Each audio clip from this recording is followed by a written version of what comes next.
Ռուբեն Վարդանյանը, Ադրբեջանի թիրախում։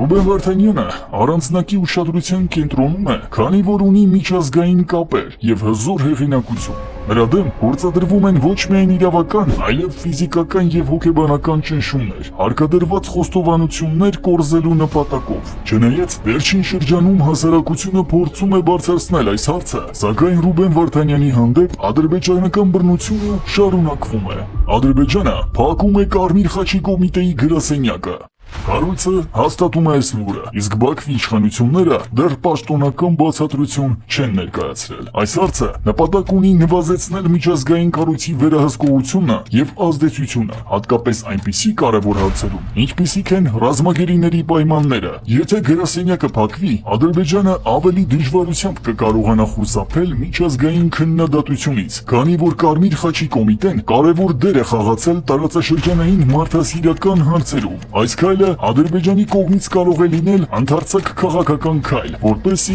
ավելի հեշտությամբ խուսափի միջազգային միջամտությունից։